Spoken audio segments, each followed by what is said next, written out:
Montauban rêvé, voici le top 14. Montauban face au Loup Rugby de la cuvette de Sapiac, refaite totalement en Pro D2. Et c'est Lyon qui maîtrise pas mal cette rencontre. Il ne fallait pas arriver en retard. Regardez les cannes de Moukoro qui marque cet essai. L'ancien pilier de Vannes la saison dernière et meilleur marqueur de Vannes.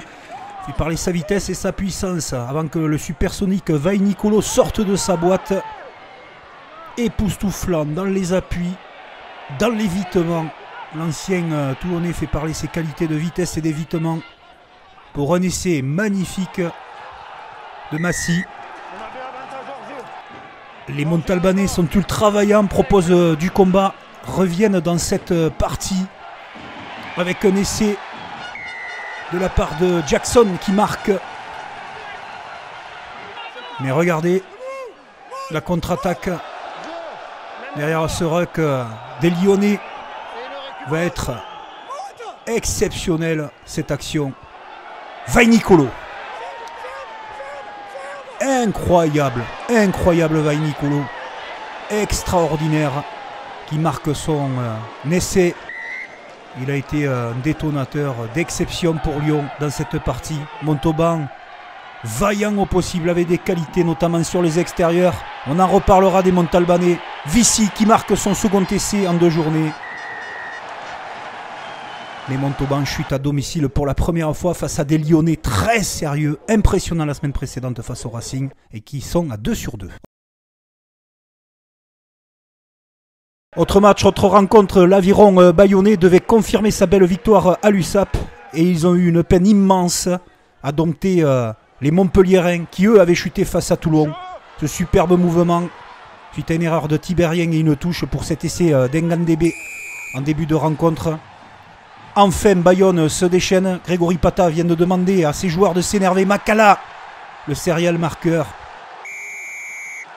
Cette passe à hauteur magistrale du pilier gauche de Bayonne pour Capilla, qui marque entre les poteaux.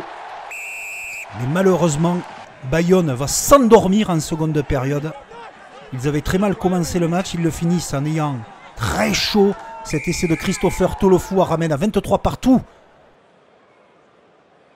Christopher Toulofoua est pris par monsieur l'arbitre et mis à la faute.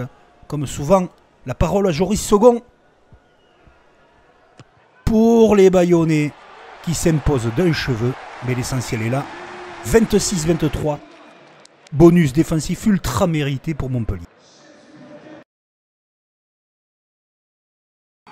Autre enjeu, autre endroit, le Stade Français qui se déplaçait sur le terrain de la section paloise. Le Stade Français qui a bien commencé le championnat, tout comme la section.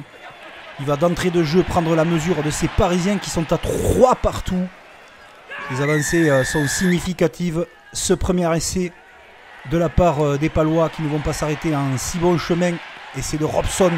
Iwat est libéré également pour la section. Second essai. Très fort dans le combat, très fort sur les bases, les Palois comme à Castres. Mais la réaction des soldats roses. 34e minute de jeu, essai de Pesanti. Après une phase de combat bien négociée par les Parisiens. Les cannes et la vitesse sur les extérieurs. Pour Atis Sogbe qui retrouve Grand Didier à l'origine de cet essai. Pour le 3e essai des Palois à la 37e minute de jeu. 51e, il faut aller chercher quelque chose dans cette partie. La section fait le job. Parfaite maîtrise collective sur ce ballon porté avec l'aide des 3/4. Pau emporte tout sur son passage. Essai de Delhommel, l'ancien joueur de Massy. Victoire de la section paloise, 34-10. Tout va bien pour les Béarnais.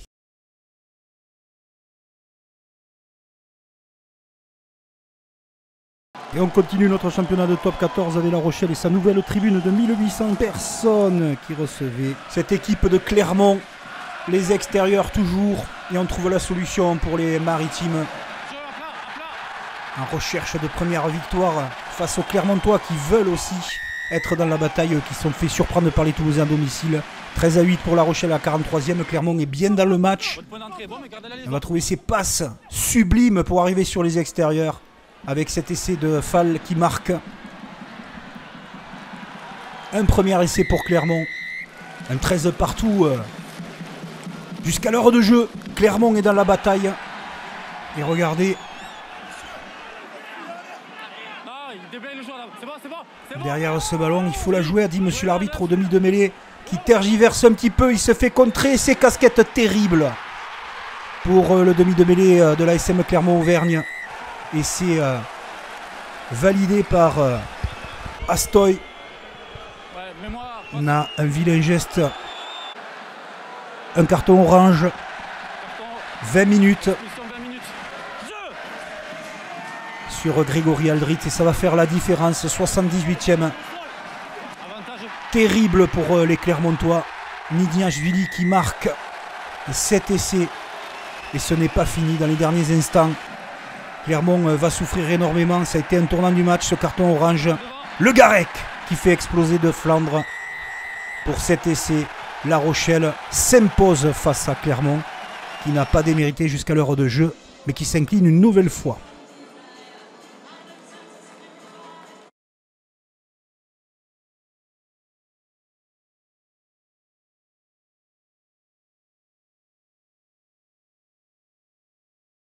Nouvelle direction, celle du stade toulousain face à l'USAP. Les Toulousains n'ont pas été brillants dans cette rencontre sur l'aspect technique, mais quand ça joue très vite devant, regardez. Calvin Gourgue, un des hommes de la journée, natif de Grenade-sur-Garonne, étincelant tout au long de la rencontre. Ça joue sur un pas, une passe. Mercler qui remet un coup dans la meule. Et de suite à hauteur, Pierre-Louis Barassi, servi sur un plateau par Romain Tamac. Premier essai des Toulousains, les valeureux Catalans. À la 26e, ils vont une nouvelle fois plier. Ils ne vont pas rompre, mais ils plient. Les assauts toulousains autoritaires dans les rucks et un relais. Et c'est pour le second de ligne international, Thibaut Flamand. La fulgurance catalane. Après ce bon ballon libéré. Les extérieurs, c'est très bien joué de la part des Catalans. La passe à l'aveugle, merveilleuse, le troisième ligne. X qui est servi. Qui met son grand compas pour trouver l'embut toulousain. Très belle réaction des Sankéors. Toulouse, tous dans cette rencontre. Peut-être un petit peu de suffisance malheureusement. C'est Thomas Ramos qui l'a déclaré après le match. Mais il trouve toujours les ressources nécessaires. Avec Saito à la manœuvre. Intéressant le demi de mêlée international japonais. Gourgue qui fait le tour du périph'. Et on sert Dimitri Delibes sur les extérieurs pour un nouvel essai en autant de journées pour son compte personnel. Le bonus va arriver à la 55e minute de jeu avec Clément Verger arrivé à hauteur. Toulouse a fait l'essentiel et s'impose avec une victoire bonifiée face à l'USAP qui a donné un beau visage au stade toulousain. Toulon recevait le Castres olympique et les Toulon-Castres c'est toujours une bataille très féroce. Des Castrés en plus revanchards qui se sont inclinés face à la section paloise, mais c'est Toulon qui part très vite sur les extérieurs, qui a dominé la semaine précédente Montpellier lors de la première période et le numéro phénoménal. Vous choisirez entre Vaille-Nicolo et Dréan, mais en tout cas, ces deux ailiers de top 14, Vaille-Nicolo et Dréan, nous ont planté un essai dont ils ont le secret. Dréan et Toulon qui mènent 13-12 à la 68e, un match avec un énorme combat entre les deux équipes et la décision va être soldée par ce drop merveilleux, bien équilibré de l'habituel de la rade, on le sait avec ses coups de pied bien sûr, ce drop de Jaminet bien sûr, et dans les derniers instants Toulon va trembler, Castres ramène un point de bonus défensif mérité, Toulon s'impose pour la deuxième fois. Racing 92 Union Bordeaux-Bègles, le dernier match à Paris Arena La Défense. Et le moins que l'on puisse dire, c'est que Bordeaux va se faire doucher dans cette première période. Ils ont tout contre eux, les rebonds et surtout les essais pour commencer. Et ça, on ne peut pas les enlever au Racing 92 qui a chuté lourdement la semaine précédente à Lyon. Carbonneau qui marque son premier essai sous les couleurs franciliennes. Derrière, un nouvel essai de Spring, le capitaine du soir. 12-0 en 7 minutes de jeu. On se dit que Bordeaux va réagir. Eh bien non, c'est le Racing 92 qui a la main sur le match. Ils sont éteints les Girondins. Et Spring nous gratifie d'un nouveau numéro dont il a le secret. Celui-là aussi pas mal. Cet essai délié. 19-21-3 après transformation pour le Racing 92. 18 minutes de jeu, le quatrième essai. Et un triplé s'il vous plaît. Monsieur Spring, 5-14e et 17e. Bordeaux ne touche pas les pieds par terre dans cette première période. Il va y avoir une colère sur le visage du staff girondin. Ils se sont loupés complètement dans cette première mi-temps. Mais Louis Bielbiarré, comme souvent, ramène son équipe dans un trou de souris. Le Racing mène 37-8 jusqu'à la 50e minute de jeu. Va aller même construire un maul et emporter les Girondins dans l'embut avec Hughes. Un carton orange de nouveau contre Romain Taofi-Fenoua. Va sonner enfin la révolte